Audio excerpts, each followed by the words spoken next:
All right.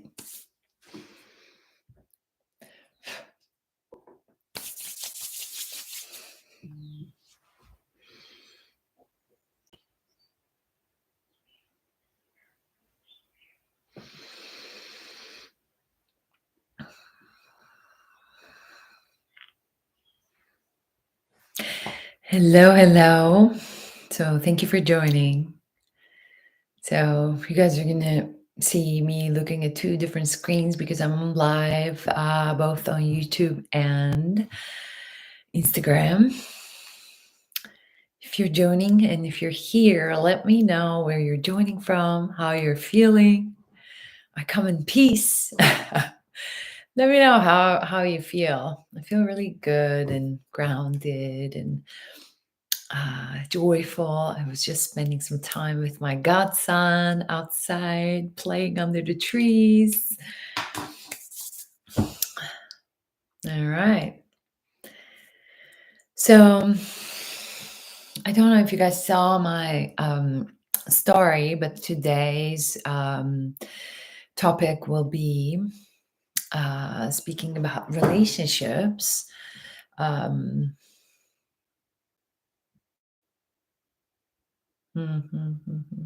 Germany, amazing. So I'm going to talk about relationships as it relates to our healing journey. I'm going to start by introducing myself. For those of you who do not know me, who are just joining me, just like randomly, um, you know. Oh my God, amazing! Egypt, Istanbul, Belgium, Germany. What else? Denmark. Uh, uh, uh. So amazing, amazing, amazing. Brazil. Okay, so I'm going to start by introducing myself. I'm a clinical hypnotherapist and I am a somatic embodiment mentor. I'm trauma informed. I'm an entrepreneur. I'm a poet. I'm a writer. I'm a medicine woman. And I'm an artist. I'm an artist.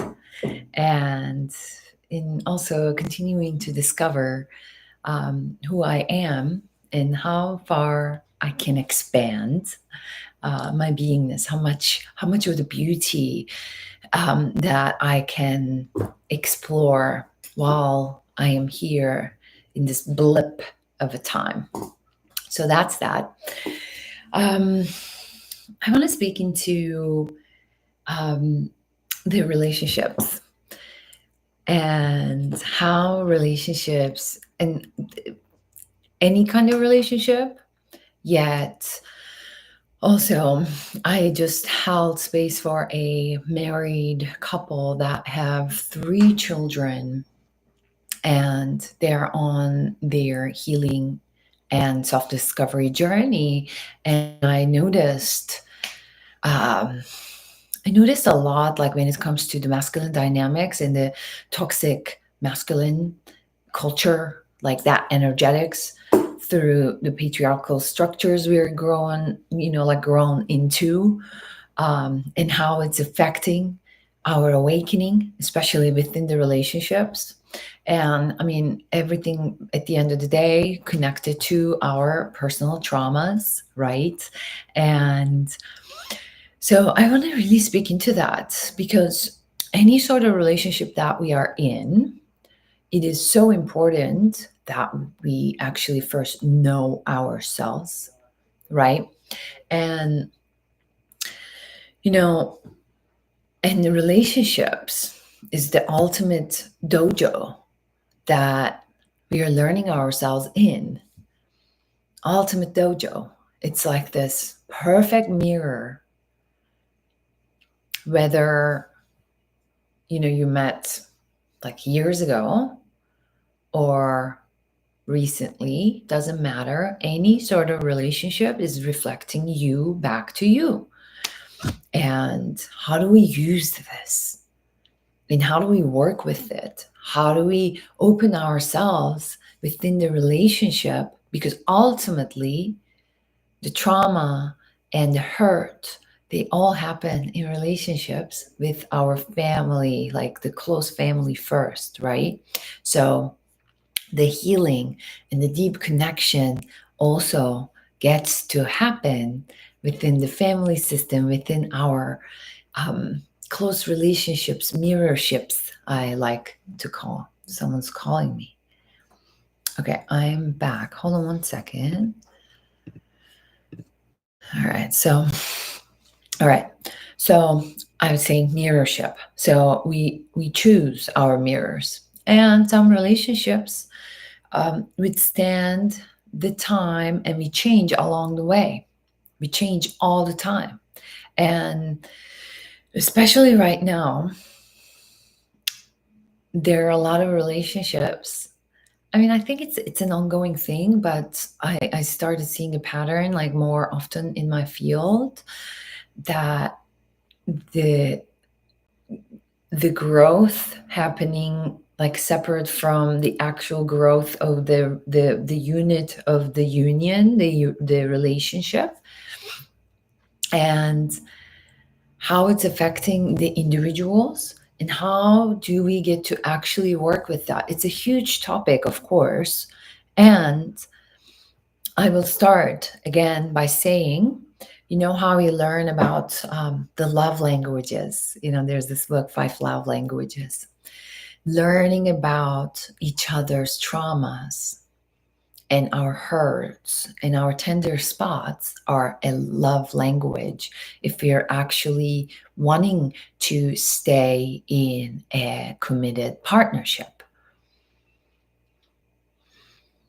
And it is really important to cultivate conscious communication skills, especially if you have been in a relationship before even your awakening journey, like the same relationship, and then you're going through an awakening within the relationship and you're questioning, am I supposed to be in this relationship, or he's not moving with me, like moving like the energetically, like he's not growing with me or she's not growing with me, like, and maybe like some dissonance happening within the relationship. So how do we work with it?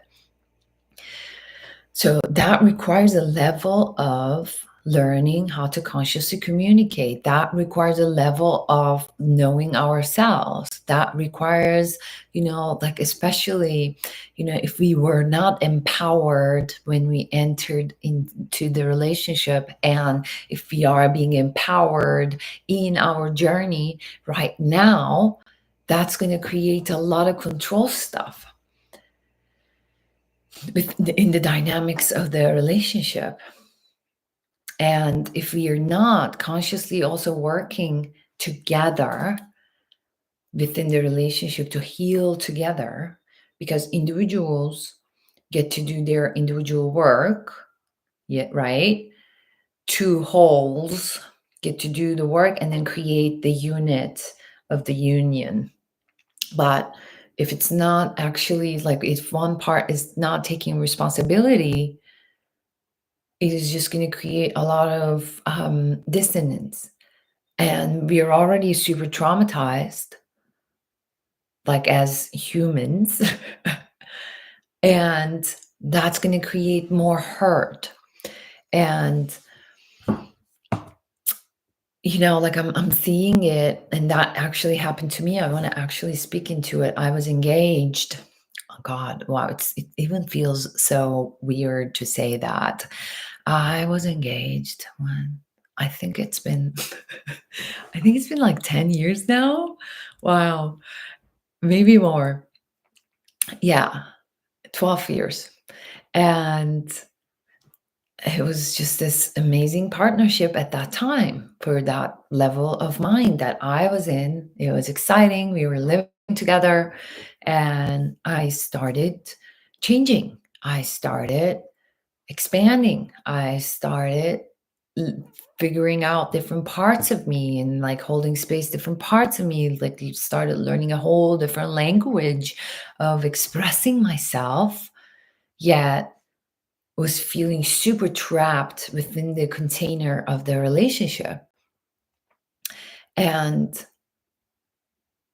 the other person wasn't willing to take responsibility and actually be on that journey for himself, and that had to end, which in and of itself, it was such an amazing, like, pattern breaking for me. Like, our separation was so beautiful. We're still friends, and like we're still, like, we love each other, yet we know like we were not for each other, and then we were going into whole different directions. And you know that in and of itself, like, to break up in that level was in and of itself super healing for me.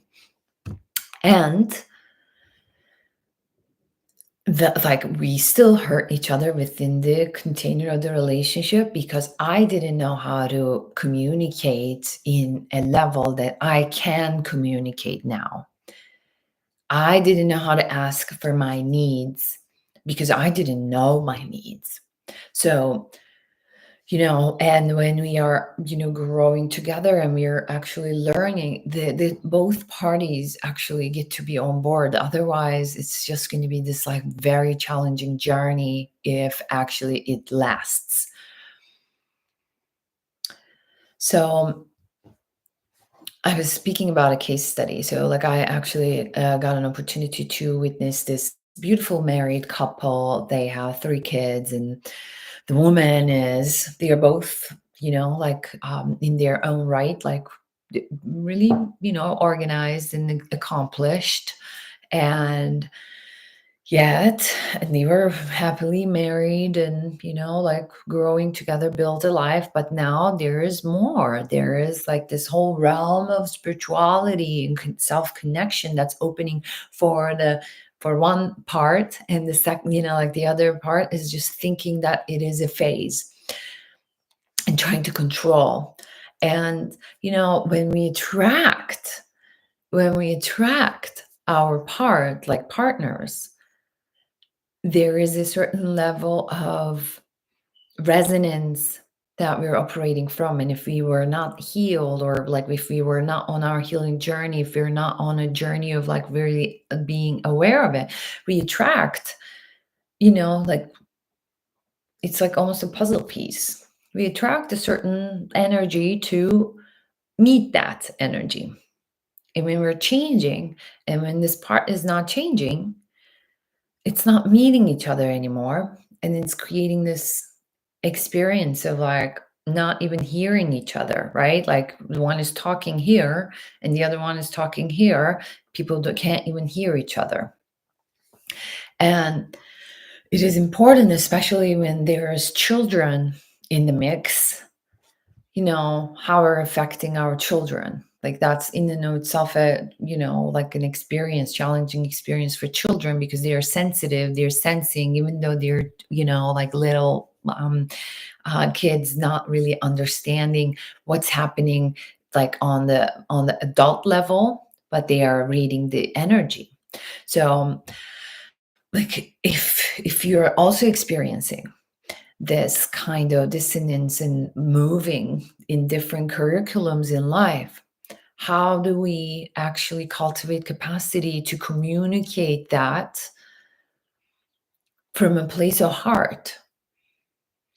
That's actually really important. And when we are moving in life with our hurts, and usually in their relationships, our early childhood attachment traumas are present.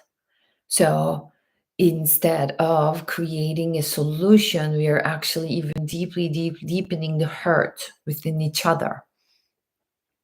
So how do we actually, I mean, like, we cannot see the solutions. We can only see as far as our awareness goes, right? Like, if you are expanding in your own way, and you're seeing there's a whole different way of being in life, and you're healing yourself, and then your partner is not doing this, and you're just like this, living in this like whole different world on your own.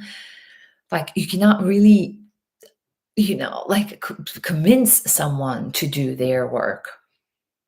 We cannot convince anyone to do their work. Like, I can't convince you like to do your work here. I can speak all day all night, That's what I do. I speak all day and all night. I can only be a mirror or a inspiration or a way of being. Can my way of being can be an aspiration for you and invite you. And that's why, and specifically in, like, romantic partnerships, it gets really challenging, especially when there are children. So I think it's really important to have a third person, like having a perspective from outside in, and both parties get to be on board for the evolution of the entity of the unit, the relationship. And both parties get to be on board to really clear the attachment traumas from childhood for the new birth of a whole new way of being in relationship. You don't really need to break up. We can be in a relationship for 30 years, 40 years in birth, like new ways of being within the container of the relationship. We forgot about that.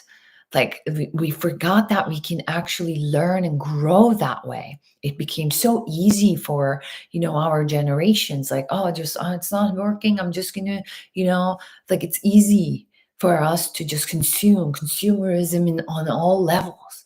We're consuming ourselves, we're consuming the relationship, we're consuming everything. And if you want to be on a huge, like, deep spiritual journey, stay in one relationship and grow through it. There's always going to be challenges. Do you think you leave this relationship and without doing your work and you go into a different relationship, it's just going to be rainbows and butterflies? Yeah, maybe for 6 months before everybody shows their true colors. Everybody drops their, like, guards. And then it's going to be the same thing. Do you know, like, why you break up and then go to the different person, and then, like, it's the same things that you're experiencing? Because you are the common denominator. You got to do your work, but also you got to be really like centered in your values. Like transformation and growth is my biggest value. I cannot be in a relationship with a person whose values are not matching on that level, because I'm going to be continuously growing, and I'm not going to babysit. I want to be met. I want to be met eye level. So, it's important for us to know what is important for us. It's great, like the attraction and like the sexual attraction happens, and we think the relationship is only that. It's not only that. And it is so important for us in this level of um like shift that's happening in all areas of our lives, to really like understand what it means to relate in on this level. We're building a whole new template of divine union. But for that to happen, for us to be in union with ourselves, and this requires, like, and I will speak for, like, in like for man and woman. It's like, so man get to do their work and meet us on a level that is beyond the toxicity of the toxic patriarchy, the control and the greed and the suppression and oppression. And then women get to do their work and clear that toxic feminine energies that are, like lying and manipulating and all of that. So in ourselves, we get to create that marriage, and then we can actually create that in our lives. That's why, when the awakening happens within an already built,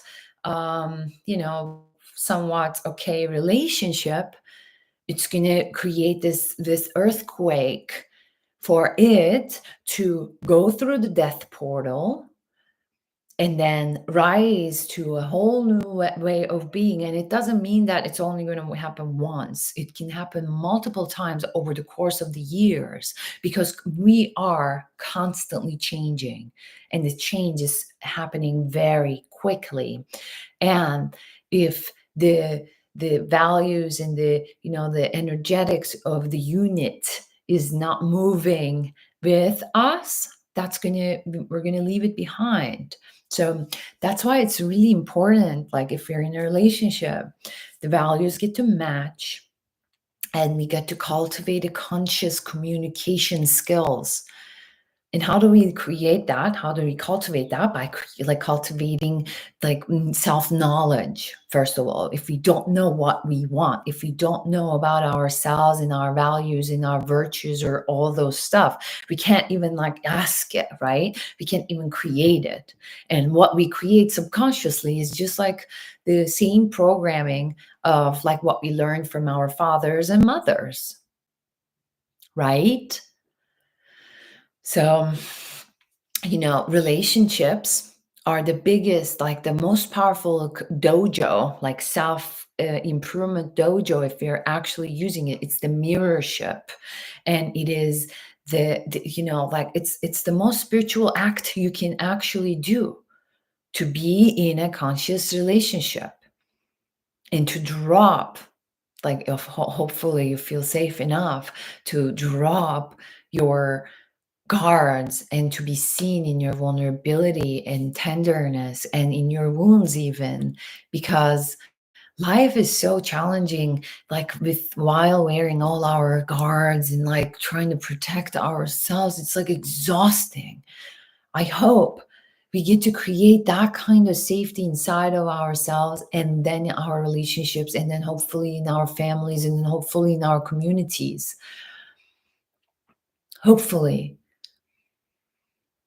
And, I'm speaking into the romantic relationships in this moment, but I am living with my best friends, this 7-acre land, and, they are my biggest mirrors. So we are in a conscious relationship, and we do trigger each other, which is the nature of the relationship. I am so grateful that, I have this amazing clear mirrors that can reflect me back to me. Because if I am only on my own in my own little cabin without seeing anybody and getting in front of cameras and talking, there will be nothing to trigger me. Maybe a few Instagram comments. Which I most of the time don't even care. So it's easy to be fully aligned with your higher self if you are, not relating with the world. It's so easy to not have any problems if you're just in your home and writing books and doing painting. It's great. How do you relate to the world? How do you relate? How do you hold? How do you cultivate your cool? How do you cultivate your capacity when you're relating with the world? The world is an insane place. Are you aware? And we go around and complain. We go around and complain, but what do we do? How do we take responsibility for ourselves, for any relationship that we're in? And this will be the hardest ones will be your family and your deep, close, intimate relationships. The family type of relationships will be always, you know intimate enough, close enough to show you your blind spots. And how do you relate to those people? Because usually those are the ones that you love the most, and those are the ones you hurt the most. So how do we learn to relate in a way that is actually healing and repairing the old ways in which that we actually know how to relate? I mean, if I am continuing to relating to the world in a way that I learned from my family, I love my family, but it wasn't this most amazing communication skills that they had. I would be just, continuing the cycle, and miserable and lonely and constantly hurting people. Is that what I want? I check in with myself. As far as I'm concerned, that's not how I want to relate to the world. I know love is the ultimate healer. So, how do I relate to my mother? How do I relate to my father? How do I relate to my brother? How do I relate to my sister from a place of love? Because, like, those are my deepest, deepest loves. How do I relate to my partner? That's my deepest love. That's the person that I open myself to, right? Like that's how I create in life. Like, and how do I cultivate capacity and tools and ways in which to relate from a place of vulnerability and truth and openness and tenderness and create from that space. And like I said, knowing each other's traumas is a love language. Because if we don't, let's say, every time, let's say I am relating with a person that is anxiously attached and has a um, abandonment trauma, which most majority of us, right? And every time I am actually being empowered and leaving, let's say I'm securely attached, that person is going to think that I'm leaving them. That person, they're going to think that, like, when that trauma gets activated, they don't know if they're really being left or it's actually just in that moment happening. They cannot comprehend. When we are operating from the trauma, we are actually reenacting the trauma. It's not like you're not thinking like from this prefrontal cortex and like in peace. Like when your trauma is activated, you're like, oh my god, I'm dying.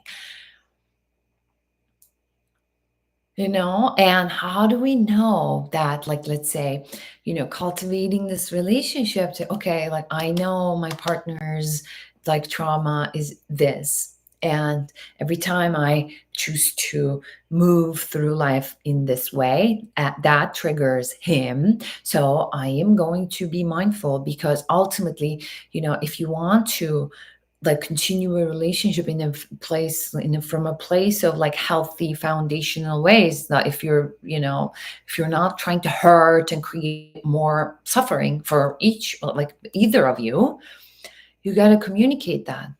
I'm just going to go and take some moments, I'm not leaving you. You got to communicate these things. Yes, knowing each other's traumas is a love language. And it's not only with your intimate partner. Knowing your mother's trauma is a love language for your, like, between you and her. Like knowing your best friend's trauma is a love language. And not only trauma, knowing their like signs, or knowing their human design, knowing their gene keys, like spheres. I like those. I mean, like that's my way of studying people. And I love like really going deep into the like, because every person that I'm like fully relating and opening myself to is my teacher. So I become the student of their energetics. That's why I'm super interested. Like if I know like my sister, my brother, my mother, like my best friends, and like my godson, so like I can actually learn through life, be the student of their energetics. They carry, and their energetics carry a certain level of medicine. Oh, like this is how you relate to this person.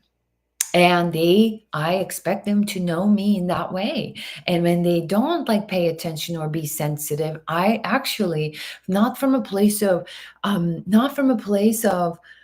like blaming them, but like, okay, so this is part of my childhood trauma. This is how my father, was activating this part of me. And I'm still tending to this like really tender little girl. And I am asking you to actually pay attention, asking that, because if you don't know yourself and tend to yourself, that's ultimately you knowing yourself. That's ultimately being your own medicine and actually being like a parent, like parenting yourself and being the father and the mother of that inner child, and asking, okay, like now that I'm going to protect this part of me, not from a place of trauma protection, but I know these people love me. I know they, like I love them. And how can I communicate my needs and continue a relationship that is constantly mirrored from a clear mirror, so nobody's judging each other and nobody's like blaming each other, and constantly everything is spoken, everything is cleared. And instead of keeping everything to ourselves, like when something happens, yeah, go process it. But if you have needs, you got to have the clearing conversation. What is a clearing conversation? You go not from a place of you did this to me, but when we had this experience, I have experienced, it brought up this in me. How can we continuously take responsibility? I highly, highly, recommend for all of you guys to learn nonviolent communication. There's a book, there's a course, there's an audiobook, nonviolent communication, to be able to speak our needs. There's Gay Hendricks and Kristen Hendricks, they're a couple, Kristen or Christina, conscious love, like learning how to relate and be in a conscious relationship. And reading, love languages. I don't know, like everybody knows the love languages right now, but I think the ultimate love language is like really knowing each other's hurts and, constantly having empathy for the other person. And when the two inner childs are like having this thing in the moment, maybe we don't have resolution, but it doesn't mean that that's the end of the relationship. And I'll tell you from my experience, like it was so hard for me. Every time I got triggered, I thought I had to leave. Like for me, the flight is my response, like adios. Like I left home because there was like, like the reason that I'm actually I moved to United States. There was a lot going on in my family. I'm like, I thought, which is very naive, if I left, everything would be just like, fine. So like the flight is my, like, bye. I'll see you later. But that's not how it is. So because the next person that I'm going to attract is going to be the same thing, because I am the one who's attracting it. So I am the common denominator, and I am the one who gets to take responsibility. And so you are, in your own experience. So it's consciously relating and learning each other's love languages, learning how to communicate, learning to speak our needs. And there's different ways in which that you can learn these. There's a lot of like authentic relating, like courses and stuff and the books. There's so many different things that you can resource yourself with. I highly recommend you reading Attached. Attached is teaching you the attachment styles. So how do you relate? What is your uh, early attachment style? And it can change within the dynamics of the relationship. So it's important that we know, when we have knowledge about ourselves, it gives us opportunity to choose differently. Does it make sense? So go ahead and write down your questions if there is any. I'm gonna try my best. I'm not a relationship expert, but not a relationship expert, and I am human and I'm relating to the world, and I am listening to people's relations all day, every day. So, yeah. Someone says love audio. You just got here, and it's probably only you. So that's pretty much it. It's really, like deeply, deeply, deeply inviting us to take responsibility, inviting us to learn about ourselves. And it's an invite. You can't, like, if you're already in a relationship, and you're changing and the other person is not changing, like love, like if there's love and this deep connection, and if there's, the relation wants to, continue, instead of blaming and you are not doing this, like love is the ultimate tool to bring that person into the work with you. We always forget that because like we're hurt and we don't feel seen and heard, and like, oh, you don't do this for me, and like, like we feel like our needs are not met.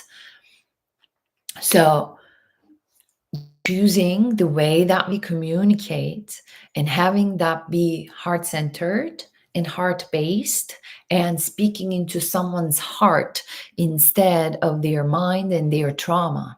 And you can only speak into someone's heart if you're also in your heart. Does it make sense? So, like having these clearing conversations, like really, really, really learning how to relate to each other. Opening the heart, asking if they're actually ready to receive you instead of like dropping our stuff onto each other. Learning to really know our boundaries and also trust and respect other people's boundaries, energetic boundaries. And we can only teach other people how to relate to us by the way in which that we're treating them, and by the way in which that we're treating to ourselves. So, really examine all the ways in which that how you're communicating with your beloveds, how you're setting your boundaries. Because you setting your boundaries doesn't necessarily mean that you're not loving these people. There's a quote I love. It says, my boundaries actually are needed for me to love you and me simultaneously. Because without my boundaries, I cannot love you. I'm going to constantly resent you.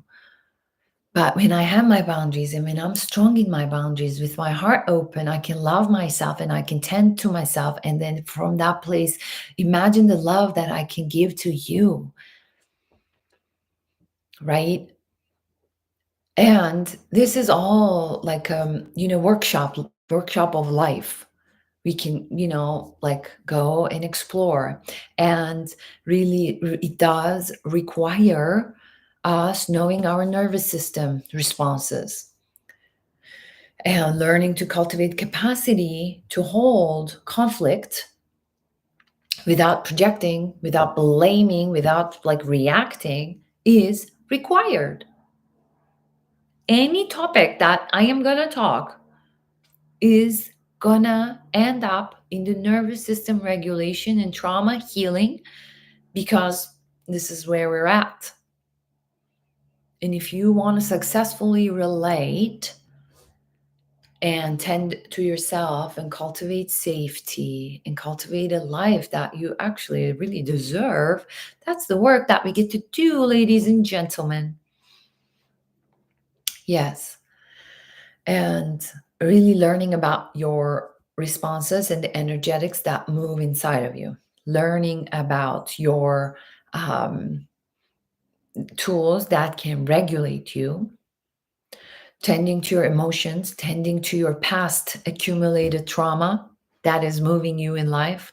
Because it doesn't matter how much yoga you do, how much good food, organic food you eat, it's gluten-free, vegan, like, or like carnivore, whatever you choose to be.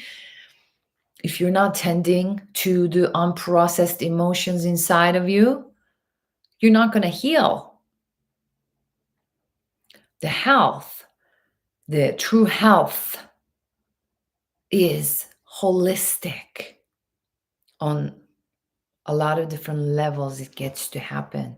And if you're not tending to your emotional world, you're not going to cultivate a holistic healing. You're going to continue creating from your hurt, because that hurt holds a certain frequency. It's like a mixture of frequencies, the anger and the grief and the jealousy and the blah, blah, blah, whatever we don't process, or like it's hard for us to feel, that holds a density, like that lives in our field, in our body. And that is how you attract your people, because you hear like everybody loves your vibe attracts your tribe. That's how you attract. Your vibe is not only what you say or the masks that you wear. Your vibe is your unprocessed emotions and this unprocessed anger that's sitting in your liver. Mm, anger, and then anger covering the grief. Yeah, so it's very important, and tending and knowing what you want. Maybe, like, yes, I have been speaking for 40 minutes. I'm speaking into like really being regenerative and staying in the relationship and learning together, but maybe that's not your person anymore, you know? And trust that also. Trust that. Trusting that. And like the more that you create safety and secure attachment to the world, the more things are going to become apparent to you. When you are operating from your traumas and your fear responses and the rumination and the confusion, and from a place of dysregulation, and like unprocessed accumulated energetics that are living inside your body, it is normal that you're questioning, am I doing the right thing? Is this my person? How do you know if it's him? How do you know if it's her? You don't know because you don't know yourself. That's why it's important to actually, I mean, I'm not saying you can still learn about yourself within the container of the relationship, of course. The love, we just spoke about it. Love is going to open any door, but both of the parties get to take responsibility.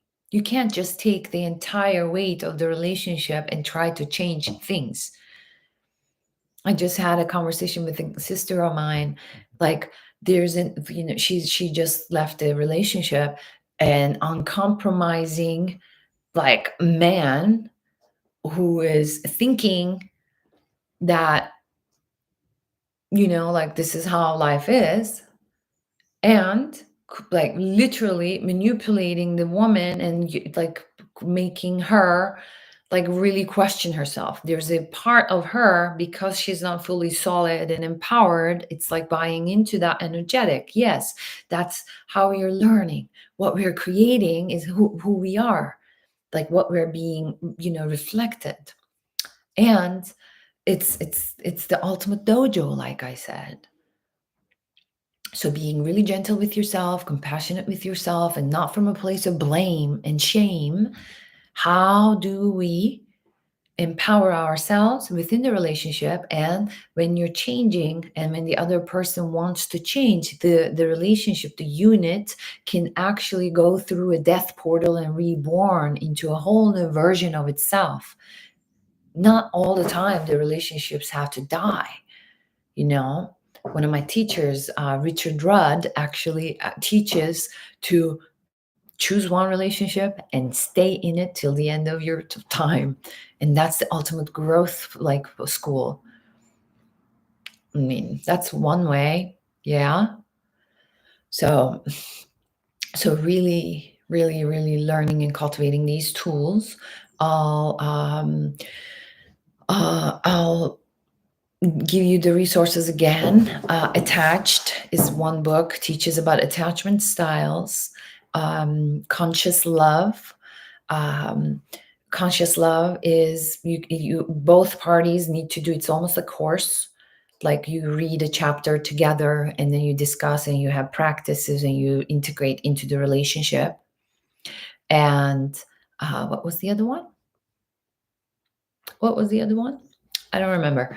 But these are two good resources to cultivate And nonviolent communication, yes, nonviolent communication is for any relationship. It's so powerful for us to learn and actually express, and also express our needs, what would be better, instead of really blaming each other and operating from our own traumas, and learning about your nervous system, and learning about your own traumas and healing your own traumas.